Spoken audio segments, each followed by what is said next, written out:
Algebra पढ़ रहे हैं, लीनियर अलजेब्रा फॉर बीएससी, ठीक है। AR वशिष्ठा की बुक से मैं पढ़ा रहा हूँ आपको, तो ओनली फॉर बीएससी।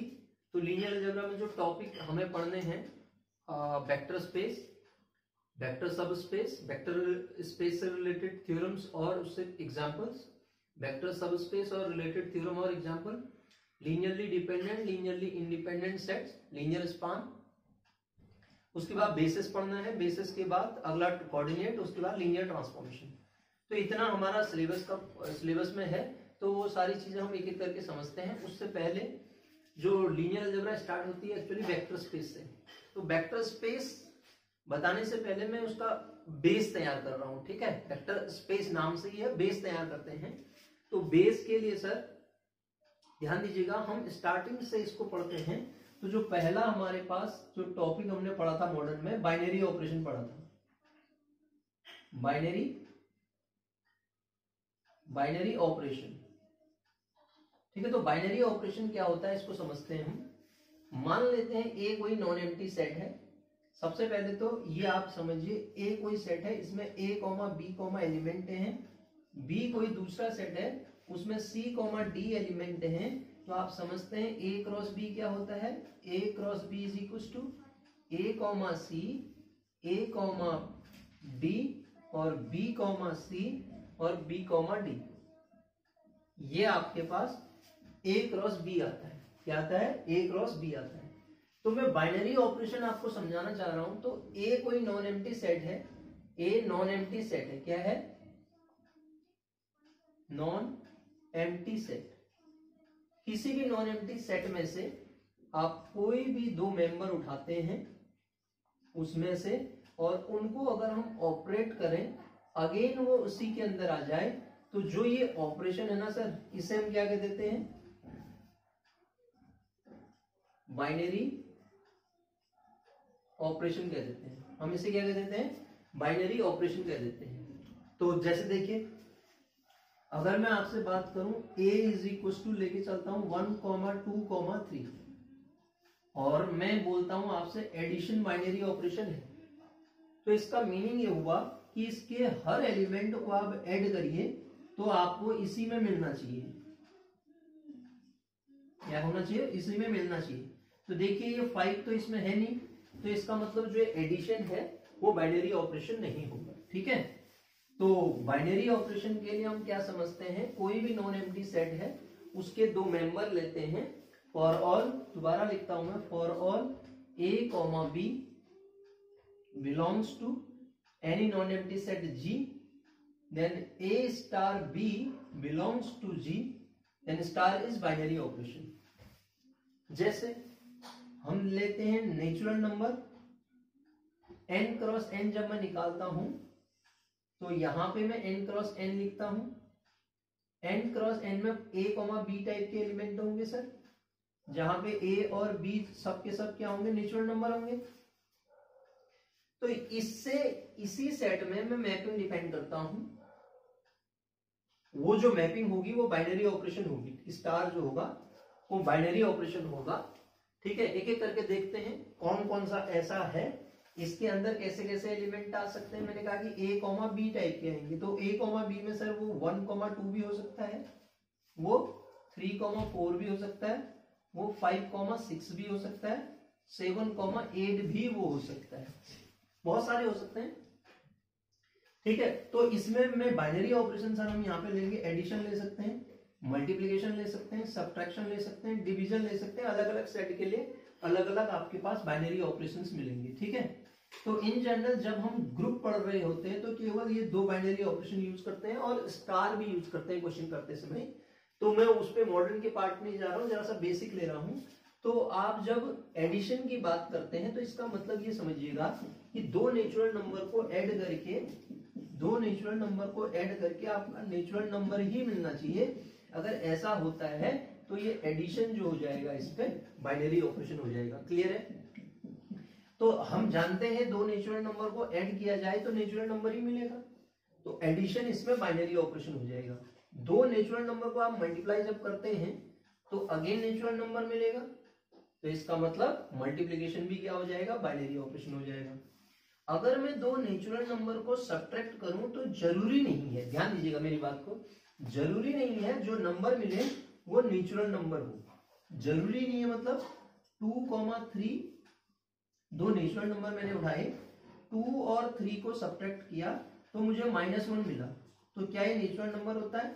नहीं होता है। तो इसका मतलब सब्ट्रैक्शन नेचुरल नंबर के रिस्पेक्ट में बाइनरी ऑपरेशन नहीं होगा। तो ये बेसिक हमने समझा कि बाइनरी ऑपरेशन किसे कहते हैं। इसके डिटेल में हम जब ग्रुप पढ़ेंगे उसमें समझेंगे, हमने पढ़ भी रखा है क्योंकि हम बीएससी सेकेंड ईयर में पढ़ के आए हैं, तो हम समझते हैं कि बाइनरी ऑपरेशन क्या होता है।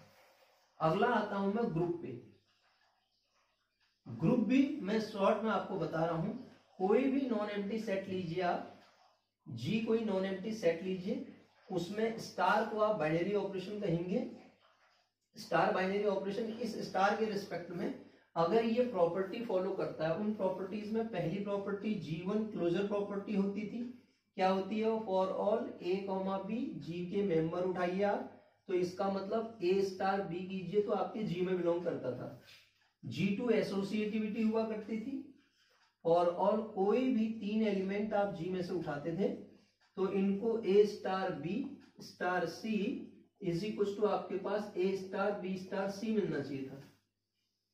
तीसरा आप G3 लेते थे तो फॉर ऑल कोई भी एक मेंबर आप G में से उठाइए तो कम से कम एक G में जरूर ऐसा होता था कि A स्टार E किया जाए तो A मिले E स्टार A करके बराबर मिले।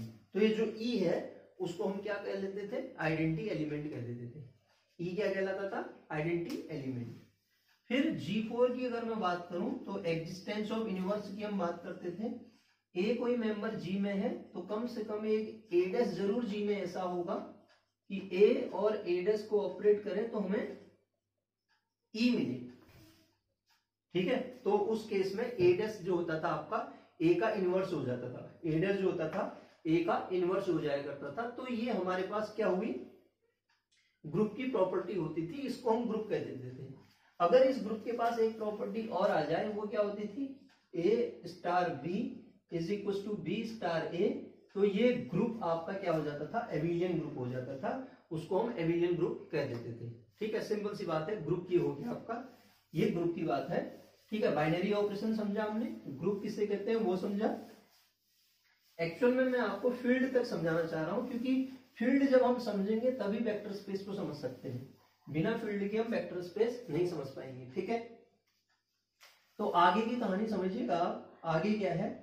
उसके बाद एबिलियन हमने पढ़ लिया, उसके बाद रेजिड्यू क्लास। पहले मॉड्यूलो बताता हूं मैं आपको।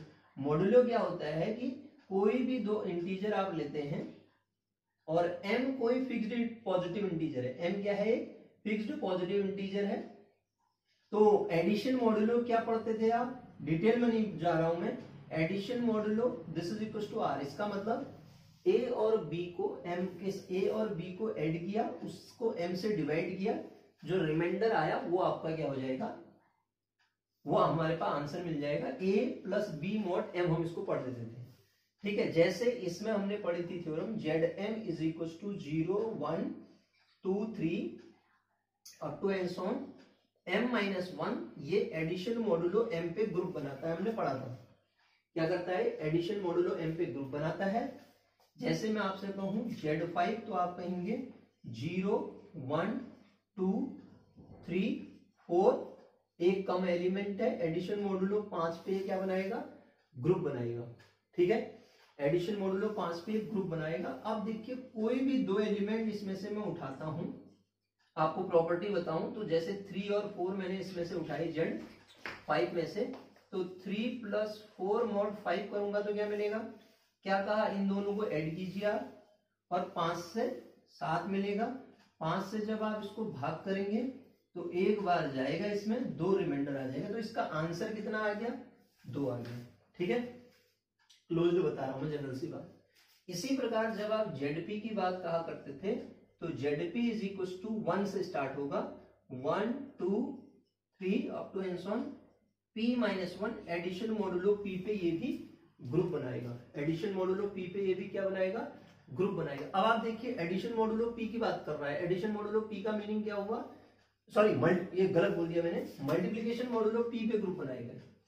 क्या करेगा, ये मल्टीप्लीकेशन मॉडुलो पी पे ग्रुप बनाएगा, मल्टीप्लीकेशन पे बनाएगा, ध्यान दीजिएगा, किस पे बनाएगा, मल्टीप्लीकेशन पे बनाएगा। ZP is to where P is a prime number, जहां पे P क्या है, प्राइम नंबर है, तो ZP 1 to P-1 group form करेगा अंडर मल्टीप्लीकेशन मॉडुलो P, और आपका ZM 0 to M-1 under addition modulo M पे ग्रुप फॉर्म करेगा। ये कुछ बेसिक चीजें हमने ग्रुप के बारे में देखी, ठीक है, और जिसको हम पहले से जानते हैं कि ये जो है आपके पास इस तरीके से होगा, ठीक है। अब आगे की कहानी मैं आपको बताऊं तो आगे देखिएगा, ग्रुप के बाद हमने सब ग्रुप पढ़ा था, कोई भी नॉन एम्प्टी सबसेट हम G का लेते थे, वो नॉन एम्प्टी, अभी ये नॉन एम्प्टी सबसेट है, अगर ये इस प्रॉपर्टी को रख देता था ए बी यूनिवर्स H में बिलोंग कर जाए, तो हम कह देते थे ये क्या है, ग्रुप है। वो H जो है, जो कि नॉन एम्प्टी सबसेट था, वो ग्रुप हो जाता है, सब ग्रुप हो जाता है, ठीक है, वो क्या हो जाता है, सब ग्रुप हो जाता है। पहले बेसिक डेफिनेशन क्या थी, किसी भी H, कोई भी नॉन एम्प्टी सबसेट को हम सब ग्रुप कह देते हैं वो जब ग्रुप हो, ग्रुप की सारी प्रॉपर्टी को रखता हो। फिर सब ग्रुप होने के लिए नेसेसरी और सफिशिएंट कंडीशन ये है कि अगर ए बी यूनिवर्स आपके H में बिलोंग कर जाए तो वो H जो हो जाएगा आपका सब ग्रुप हो जाएगा, ठीक है। अब बाकी ज्यादा डिटेल में नहीं जा रहा हूं, तो मैं सीधे आता हूं रिंग पे। सर रिंग किसे कहते हैं, रिंग पे आता हूं मैं, रिंग क्या चीज है, फिर आगे समझते हैं। रिंग समझिएगा आप, रिंग, अब हम वहां पे एक ऑपरेशन एक साथ लेके चलते थे ग्रुप में, वो चाहे एडिशन हो, एडिशन में ग्रुप, चाहे मल्टीप्लिकेशन या जनरल ऑपरेशन भी है। लेकिन जब हम रिंग की बात करते हैं तो रिंग में मल्टीपल ऑपरेशन, मतलब एडिशन और मल्टीप्लिकेशन, एडिशन और मल्टीप्लिकेशन दोनों ऑपरेशन एक साथ चलेंगे। ये भी हमने पढ़ रखा है। Let R be any non-empty set, be any non-empty set, non-empty set। आप क्या समझे नॉन-एम्प्टी सेट का मतलब, ये R रियल नंबर का सेट नहीं है, ध्यान दीजिएगा, R कोई नॉन-एम्प्टी सेट है, ठीक, with binary operation addition and multiplication, addition and multiplication, addition और मल्टीप्लिकेशन में दो बाइनरी ऑपरेशन एक साथ लेके चलेगा। ये R जो है आपके पास, R रिंग कहलाएगा यदि R जो हो एडिशन में, पहली बात ये क्या हो, एबिलियन ग्रुप हो, एबिलियन ग्रुप हो, क्या हो, एबिलियन ग्रुप हो, और R जो हो मल्टीप्लिकेशन में क्या हो, सेमी ग्रुप हो, सेमी ग्रुप हो, ठीक, और दो डिस्ट्रीब्यूटिव प्रॉपर्टी को होल्ड करता हो, लेफ्ट डिस्ट्रीब्यूटिव और राइट डिस्ट्रीब्यूटिव लॉ को। सर इसमें आप बात करेंगे 5 प्रॉपर्टी आएंगी एडिशन में। एडिशन में कौन कौन सी प्रॉपर्टी आ जाएंगी, 5 क्लोजर प्रॉपर्टी एडिशन में, ध्यान दीजिएगा, एडिटिव आइडेंटिटी 0 होगी, closure property, associativity, existent identity, existence of inverse, और एबिलियन लिखा है तो एडिशन में कम्यूटेटिव, एडिशन में कम्यूटेटिव, मेरी बात को गौर से सुनिएगा, ठीक है। सेमी ग्रुप में दो प्रॉपर्टी आती है, मल्टीप्लिकेशन में क्लोज्ड होगा और सेमी ग्रुप को वो एसोसिएटिविटी को रखेगा, और दो डिस्ट्रीब्यूटिव लॉ आप जानते हैं, दो डिस्ट्रीब्यूटिव लॉ को जो R non empty set follow करता है उसको हम क्या कह देते हैं, रिंग कह देते हैं। अब ध्यान दीजिएगा सर, यहाँ पे अभी तक मल्टीप्लिकेशन प्रॉपर्टी नहीं आई है, तो आप इस बात को समझिएगा, जब भी मल्टीप्लिकेशन कम्यूटेटिव रिंग में, अगला आपको बता रहा हूं कम्यूटेटिव रिंग, कम्यूटेटिव रिंग किसे कह देते हैं, ए रिंग। जैसे ही मैंने ए रिंग कहा तो आप समझेंगे इतनी प्रॉपर्टी आपके पास ऑलरेडी है, इज कॉल्ड, वो क्या कहलाता है, कॉल्ड कम्यूटेटिव रिंग। कब, if for all A comma B belongs to R, A into B is equal to B into, मतलब A operation B is equal to B operation A, ऐसा आ जाए। जब भी आप कम्यूटेटिव की बात बोले तो आप ये समझिएगा वो जो ऑपरेशन है वो मल्टीप्लिकेशन के रिस्पेक्ट में, यहाँ पे ऑपरेशन क्या है, वो मल्टीप्लिकेशन वाला है, वो कम्यूटेटिव रिंग को फॉर्म कर, मतलब कम्यूटेटिव रिंग बताएगा इस तरीके से। अब अगली चीज आती है, यदि इसमें 1 बिलोंग कर जाए आर में, अभी तक कहीं तक 1 नहीं था, तो इसको क्या बोल देते हैं हम, आर में खाली रिंग विथ यूनिटी बोल देंगे हम इसको, रिंग विथ यूनिटी, क्या बोल देंगे, रिंग विथ यूनिटी बोल देंगे सर, रिंग विथ यूनिटी। और सी आर यू की मैं बात करता हूं, कम्यूटेटिविटी भी आ जाए, जिस रिंग के अंदर कम्यूटेटिविटी आ जाए उसके अंदर यूनिटी भी आ जाए, तो वो कम्यूटेटिव रिंग विथ यूनिटी कहलाएगा, क्या कहलाएगा, कम्यूटेटिव रिंग विथ यूनिटी कहलाएगा। ठीक है सर, तो ये रिंग की प्रॉपर्टी होगी, रिंग हो गया मतलब कम्यूटेटिव रिंग इतना। ठीक है, अब दो टर्म और मैं आपको बताता हूं, वो दो टर्म कौन कौन सी हैं समझिएगा। उनमें एक होता है जीरो डिवाइजर। क्या होता है, अच्छा ध्यान दीजिएगा, ये जो structure ring or set of complex number Z M और आपके पास क्यू, ये आप इतने पता होने चाहिए, ये तो कम से कम पता होने चाहिए आपको, ये रिंग होंगे। इंटीजर का सेट भी क्या होगा, रिंग फॉर्म करेगा। आप देखेंगे इंटीजर का सेट भी रिंग होगा, मैं ध्यान दीजिएगा। कम्यूटेटिव रिंग विथ यूनिटी होंगे, सीआरयू होंगे, मतलब रिंग की सारी प्रॉपर्टी कॉम्प्लेक्स नंबर का सेट रखेगा। इंटीजर का सेट अगर मैं लिखता हूं, आप देखिएगा 0 plus minus 1 plus minus 2 up to and so on. ये एग्जांपल है, कुछ बता रहा हूं मैं आपको। जैसे अगर बात करूं तो ये क्लोजर प्रॉपर्टी एडिशन में रखेगा, ये मल्टीप्लिकेशन में क्लोज, एडिशन में क्लोज्ड होगा, एडिशन में एसोसिएटिव होगा, आइडेंटिटी एलिमेंट एडिशन का है इसमें। उसके बाद आपके पास इनवर्स, हर एलिमेंट का इनवर्स एग्जिस्ट करेगा, एडिटिव इनवर्स। क्या, एडिटिव इनवर्स, एडिशन में बोल रहा हूं मैं। मल्टीप्लिकेशन में क्या होता है, सेमी ग्रुप, तो इसका मतलब क्लोज्ड भी होगा, ये मल्टीप्लिकेशन में एसोसिएटिव भी होगा, सेमी ग्रुप भी रखेगा। डिस्ट्रीब्यूटिव प्रॉपर्टी तो इसके पास होती है। ठीक है, left distributive law, right distributive law को भी रखेगा। 1 इसके अंदर है तो रिंग विथ यूनिटी हो गया। उसके बाद 2 into 3 is equals to 3 into 2 होगा, तो ये कम्यूटेटिव भी रख रहा है, तो इसका मतलब क्या है, सीआरयू है। तो ये एग्जांपल मेरे पास सीआरयू के होते हैं, ये हम पढ़ चुके हैं सीआरयू क्या होता है। ठीक है, और ये एग्जांपल हमें पता होने चाहिए। मैट्रिसेस का कलेक्शन, n क्रॉस n की मैट्रिसेस का कलेक्शन। ठीक है, अंडर एडिशन एंड मल्टीप्लिकेशन में वो भी क्या बनाएगा आपका। इसी प्रकार अगर मैं Z5 की बात करता हूं तो Z5 एडिशन मॉडुलो 5 और मल्टीप्लिकेशन मॉडुलो 5 पे ये भी क्या बनाएगा आपका, ये स्ट्रक्चर है, रिंग होगा, कम्यूटेटिव रिंग विथ यूनिटी भी होगा। अब दो टर्म और ले रहा हूं सर मैं, वो क्या ले रहा हूं, जीरो डिवाइजर। जीरो डिवीजर क्या होता है, इस बात को समझिएगा। कोई भी दो नॉन जीरो एलिमेंट अगर मैं लेता हूं, कोई भी नॉन जीरो एलिमेंट लेता हूं और उनको मल्टीप्लाई करके अगर जीरो ले आता हूं, तो ये जो एलिमेंट है ए कोमा बी, क्या कहलाएंगे, जीरो डिवीजर कहलाएंगे, और वो रिंग विथ जीरो डिवीजर कहलाएगा। अब सर ये इन जनरल नंबर के रिस्पेक्ट में तो होता नहीं है, दो नॉन जीरो नंबर को मल्टीप्लाई करके आप जीरो ले आए, ऐसा तो पॉसिबल है नहीं। लेकिन इन जनरल जो हम सिस्टम पढ़े हैं बीएससी सेकेंड ईयर में, उन सिस्टम्स में हमने पढ़ा है कि एक होता है मैट्रिसेस का कलेक्शन, एक होता है मॉड्यूलो सिस्टम जो होता है, वो इस प्रॉपर्टी को रखेगा। जैसे Z6 आप देखेंगे 0 1 2 3 4 5, आप जानते हैं एडिशन मॉडुलो 6 और मल्टीप्लिकेशन मॉडुलो 6 पे ये सीआरयू है, कम्यूटेटिव रिंग विथ यूनिटी है। मेरा रिंग विथ यूनिटी से भी काम चल जाएगा, लेकिन ये क्या है, कम्यूटेटिव रिंग विथ यूनिटी है। इसके अंदर से मैं दो एलिमेंट उठाता हूं, 2 और 3, दो के दो क्या है, नॉन जीरो है। यदि मैं इनको ऑपरेट करता हूं, मल्टीप्लाई करता हूं और मॉड 6 लगाता हूं, तो सर मुझे क्या मिलता है, जीरो मिलता है। दो नॉन जीरो का प्रोडक्ट पॉसिबल है, वो जीरो मिल रहा है, तो इसका मतलब ये हुआ कि ये 2 और 3 के हैं, जीरो डिवीजर है। जीरो डिवीजर का मतलब आप समझे, ये भी पढ़े हैं हम बीएससी सेकेंड ईयर में, तो ये क्या कहलाता है, जीरो डिवीजर।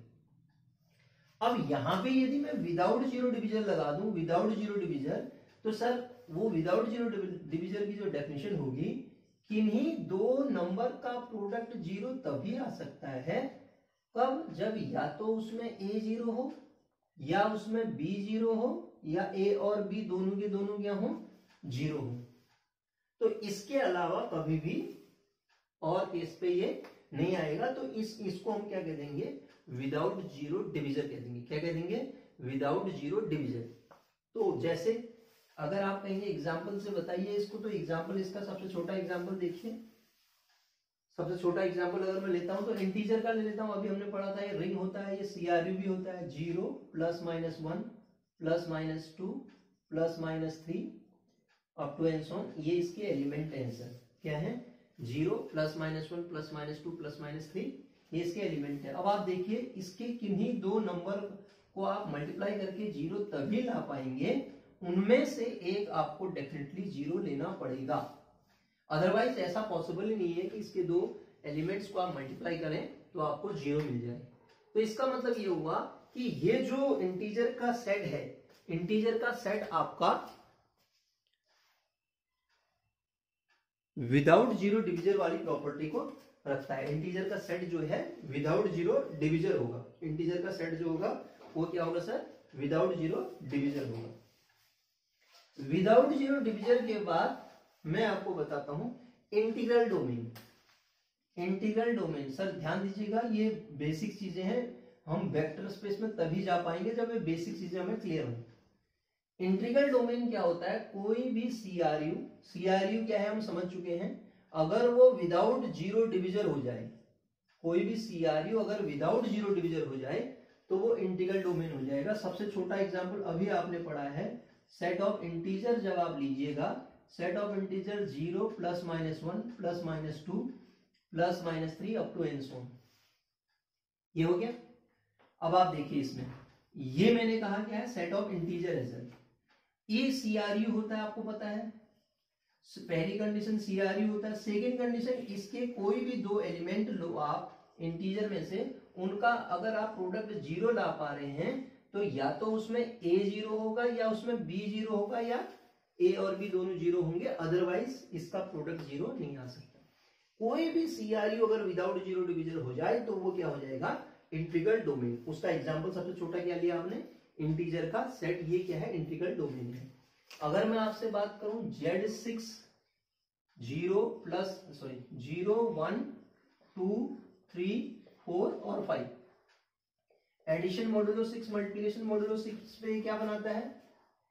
रिंग बनाता है, और कम्यूटेटिव रिंग है, सीआरयू है, कम्यूटेटिव रिंग विद यूनिटी है। अगर आपसे कहूं क्या ये इंटीग्रल डोमेन है, तो आप कहेंगे इसके अंदर दो एलिमेंट तो अभी हमने पढ़े थे ऐसे Z6 के अंदर, इनको अगर हम मल्टीप्लाई करें तो हम 0 ले आ रहे हैं। तो इसका मतलब ये हुआ कि इसके नॉन जीरो एलिमेंट को मल्टीप्लाई करके आप 0 प्राप्त कर पा रहे हैं। तो इसका मतलब ये हुआ कि ये जो है आपका इंटीग्रल डोमेन नहीं है। क्लियर हुई बात? ये इंटीग्रल डोमेन नहीं है, हम पढ़ेंगे, ठीक है। अब जो मेन चीज है उस पे मैं जा रहा हूं। मेन क्या है हमारे पास? मेन जब हम समझते हैं फील्ड ही पढ़ाने के लिए मैंने, क्योंकि फील्ड से ही हम वेक्टर स्पेस को स्टार्ट करते हैं सर। फील्ड क्या होता है? कोई भी कम्यूटेटिव रिंग विथ यूनिटी, यह आपका फील्ड आप कह देंगे इसको। कब फील्ड कहेंगे? जब इसके नॉन जीरो एलिमेंट का फील्ड में से आप 0 को हटा दो, नॉन जीरो एलिमेंट का उसको f डैश नाम दे दो, हर नॉन जीरो एलिमेंट का मल्टीप्लिकेटिव इनवर्स एग्जिस्ट कर जाए।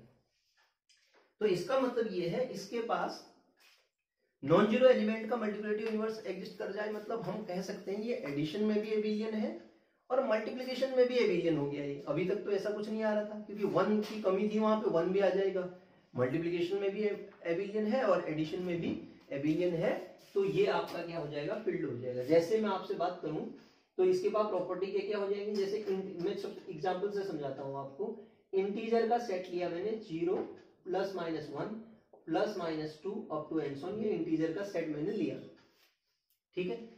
इस सेट को मैं आपको फील्ड है या नहीं है चेक करके समझाना चाह रहा हूं। तो सबसे पहली बात, इसको सीआरयू होना पड़ेगा। सीआरयू है ये, ठीक है, पहली कंडीशन। और दूसरी कंडीशन, ये कंडीशन तो पूरी रख रहा है। दूसरी कंडीशन, इससे आप जेड जब बनाएंगे, जेड में से 0 को हटा दीजिए, तो जो जेड मिला, वो जो जेड है क्या मिलेगा? +- 1 +- 2 +- 3 up to and so on, ये जेड मिलेगा सर। अब आप देखिएगा, ये कंडीशन तो थी इसके पास, सारी कंडीशन थी। क्या हर नॉन जीरो एलिमेंट का इसके पास मल्टीप्लिकेटिव इनवर्स भी एग्जिस्ट करता है? तो मल्टीप्लिकेटिव इनवर्स, अब आप देखिए 2 का मल्टीप्लिकेटिव इनवर्स क्या होगा? 2 को आप किसके साथ मल्टीप्लाई करें कि आपको 1 मिले, तो आप कह देंगे कि a = 1/2 हो गया। तो 1/2 तो मेरे z' में बिलोंग ही नहीं करता है। तो इसका मतलब एक कम से कम मैंने दिखा दिया नॉन जीरो एलिमेंट ऐसा जिसका मल्टीप्लिकेटिव इनवर्स इसके अंदर नहीं है। तो इसका मतलब सर ये आपका फील्ड नहीं हो सकता। तो यहां से एक बहुत अच्छी थ्योरम निकल के आती है, वो क्या है? Set of integer integral domain तो था, लेकिन वो फील्ड नहीं है। तो आप डायरेक्ट कह सकेंगे कि every integral domain need not be a field. Statement को समझिएगा, अगर मैं वर्ड को एवरी वर्ड नहीं लगाता तो क्या गलती हो जाती, क्योंकि फाइनाइट इंटीग्रल डोमेन हमेशा फील्ड होता है। अगर मैं इंटीग्रल डोमेन की बात करता हूं तो हर इंटीग्रल डोमेन जरूरी नहीं फील्ड है। उतना अगर हम समझाने के लिए कहें तो हमारे पास ये सेट है, ये इंटीग्रल डोमेन तो है लेकिन फील्ड नहीं है। क्या हर फील्ड इंटीग्रल डोमेन होता है? यस, हर फील्ड जो होता है इंटीग्रल डोमेन की प्रॉपर्टी को रखेगा। एक और प्रॉपर्टी, क्या कभी इंटीग्रल डोमेन फील्ड हो सकता है? Yes, finite integral domain is a field, हमने थ्योरम भी पढ़ रखी है। तो फील्ड का मतलब मैं समझाने के लिए इतनी चीजें मैंने आपको बताई कि फील्ड क्या है, इसे फील्ड कहेंगे। अब जब हम वेक्टर स्पेस की बात करेंगे तो वेक्टर स्पेस स्टार्ट फील्ड से होता है सर। फील्ड क्या है हमने पढ़ लिया, जब तक हमारे पास फील्ड नहीं होगा तब तक उसके ऊपर स्पेस जनरेट करने का सवाल ही पैदा नहीं होता। तो इसका मतलब स्पेस जनरेट करने के लिए मुझे फील्ड की आवश्यकता है। तो वेक्टर स्पेस जब हम पढ़ेंगे तो उसके अंदर ये फील्ड के element as a scalar use होंगे। फील्ड की मैं बात कर रहा हूं तो फील्ड के element as a scalar use होंगे, और दूसरा जो वेक्टर होंगे, वेक्टर अलग तरीके से ट्रीट होंगे, वो हमारा वेक्टर स्पेस में आएगा। जस्ट इससे अगले लेक्चर पे हम वेक्टर